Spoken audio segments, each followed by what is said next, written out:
In the quiet, early mornings of Lagos, before the hustle rose like heat from the ground, Madame Ejiro Uduagan would sit by her balcony with a cup of ginger tea.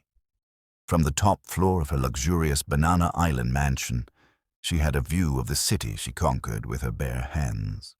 Her story was legendary. She was a woman who arrived from Wari at 19 with only 200 naira and a wrapper, looking for work. She washed plates, sold ice water, worked as a tailor's apprentice, and later became a trader at Balogun Market.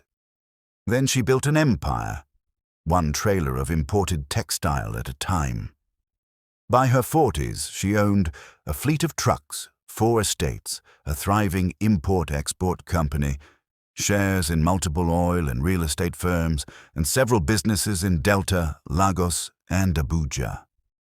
Her name opened doors. Her signature closed million-dollar deals.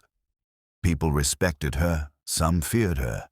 But only 3 people on earth called her Mama: Richard, the eldest son, 45, calculating, cold, hungry for power; Tega, 41, carefree, reckless, always partying, always broke Ogenerwemu; Room, the only daughter, 37, materialistic, stylish, glued to luxury. Madame Ejiro gave them the best life money could buy, hoping they would blossom into responsible adults. But she failed to see one thing: wealth can raise children's standard of living, but not their character. At 78, her body slowed down. She started using a walking stick to support herself. She noticed her heart beating irregularly. Her hands would tremble while holding a teacup. One morning, she attempted to climb the stairs and almost fell. Her house help, Mama Peace, screamed, "Madame, you want to fall down? You need someone to stay with you, or do." That night, when the mansion was quiet, Madame Ejiro sat alone in her bedroom, staring at her reflection in the mirror. Her voice trembled as she whispered, "If I die today, will my children even cry? Will they miss their mother, or only my money?" She felt a sting in her chest. Not physical, emotional. She had spent her life chasing wealth and giving her children everything, yet they barely visited. They moved further away as she grew older. She feared dying in a mansion filled with everything except care. And so, a dangerous idea came to her mind. I will test them. She invited her children home on a Sunday afternoon. They arrived, late as usual. Richard wore a luxury agbada. Tega arrived smelling of alcohol from last night's clubbing. Room wore a new designer bag worth millions. "Hope there's no problem, Mama?" Richard asked without warmth. "My health," she began weakly, "is failing." Tega rolled his eyes. Room checked her nails. Richard sighed dramatically. "I may not have long left," she continued, voice shaking. "The doctors say I need someone with me constantly, even if it's just to help me walk, to help me dress." She paused. "Which one of you can stay with me for 2 weeks?" Silence filled the room. Richard cleared his throat. "Mum, you can hire a nurse. I'm busy managing the company." Tega raised a hand. "Mama, I beg, I'm traveling to Cape Town next week." Room hissed lightly. "Mummy, I can't pause my life. Please employ professionals." Her heart broke into 3 pieces, each belonging to a child who no longer saw her. "Is that your final answer?" she whispered. They nodded. Very well, she thought. Let the real test begin. She stopped using her drivers. She stopped calling staff to help her. She began walking with a stick everywhere. She acted weaker than she truly was, moving slowly, coughing often, pretending to forget things. Her children never noticed her struggle. Days passed, weeks passed. When they visited, they came only to ask for land documents, money for business, help with debts, signatures to release property. They saw her not as a mother, but as an ATM close to expiring. She once begged Richard, "Please help me buy my medication." He responded, "I'll send someone." He never did. She asked Room, Can you sleep over just one night? I'm scared."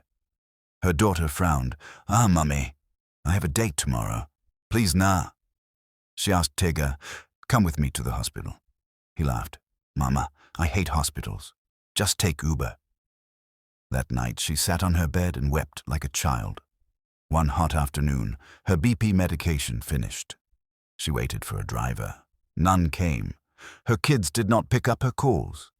So she held her walking stick and shuffled out of the gate. She waved down a taxi. At the pharmacy, she stood in the queue, trembling, sweating, nearly collapsing. People ignored her, until one voice broke through the noise. "Ma'am, please sit down. You're shaking." A young woman rushed to her side. Her name was Adana. She was slender, simple-looking, wearing a modest uniform. Her smile was warm, the kind that lit up a room. She steadied Madame Ejiro carefully and guided her to a chair. "Please give me your prescription. I'll go and get your drugs." Madame Ejiro stared at her. Compassion poured from this stranger like water. Adana returned with the drugs. She had used her staff discount to make them cheaper. "You look like you need help," she said gently. "Are you alone?" Madame Ejiro nodded sadly. "Then I will help you," Adana said. "Please let me call a taxi for you." She supported the old woman to the taxi, held her hand like a daughter would, and insisted she call when she got home. That night, Madame Ejiro lay in bed thinking, "This girl, a stranger, is kinder than my own children." The next day, Madame Ejiro called Adana and invited her over. Adana arrived early, unsure if she should enter such a huge mansion. "Come in, my dear," the old woman said softly. "Sit." Adana helped clean the house. She cooked healthy meals. She massaged Madame's feet. She arranged her medications. She prayed with her. She kept her company.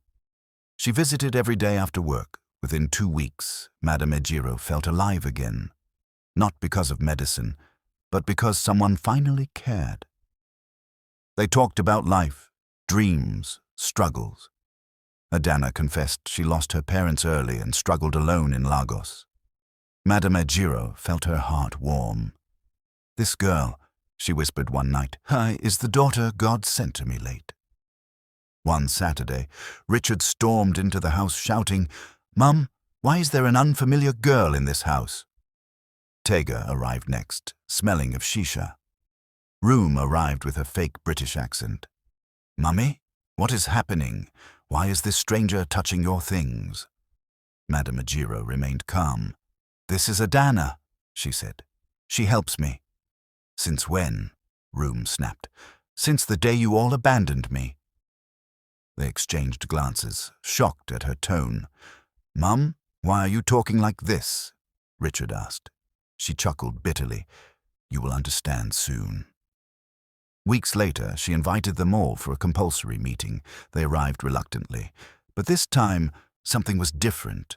Their mother was standing tall, not bent, walking confidently, not wobbling, wearing heels, not slippers. Glow on her skin, not weakness. "Mama, what's going on?" Tega asked, confused. She sat gracefully and folded her hands. "I was never dying," she announced. They froze. "I pretended, to see which of you still loved me, and all of you failed." Richard swallowed hard. Tega's mouth hung open. Room's eyes widened. She continued, "You mocked me. You neglected me. You treated me like a burden. You saw my wealth, but not my pain." She pointed at Adana. "But this young woman, who owes me nothing, held me when I almost fell. She cooked for me, talked to me, prayed for me, loved me." Adana's eyes filled with tears. Then Madame Ejiro delivered the final blow. "I have rewritten my will. 80% of my wealth goes to Adana, 10% goes to charity, only 10% is shared among the 3 of you, to see how you manage when life is no longer served to you on a gold platter." The room went silent. Then chaos erupted. "You can't do that. Mummy, this is wickedness. So you prefer a stranger to your own blood?" She raised her hand. I prefer kindness to heartlessness. And with that, she dismissed them from her house. Within months, Richard lost several business deals. Investors pulled out because he lacked integrity. His marriage crumbled because his wife was tired of his greed. Tega went broke from parties and debts. Friends abandoned him. He moved back to a small rented apartment. Room lost her fiancé. When he realized she had no inheritance coming, she sold her luxury bags to survive.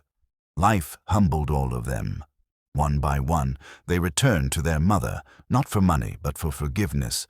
She forgave them, but she did not change her will. Adana became like a true daughter. She helped Madame Ejiro run her businesses.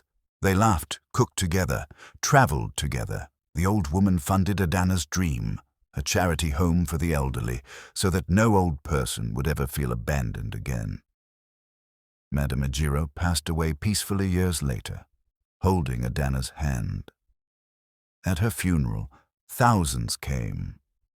Many told stories of how she touched their lives. Her biological children cried, not only for their mother, but for the love they failed to show when it mattered, as for Adana. She kept her promise. She carried on the legacy of kindness. Moral of the story: wealth does not define a family. Love does. Children raised with money but without values become strangers. A stranger with compassion is better than a child without a heart. Kindness returns in ways we never expect. The end.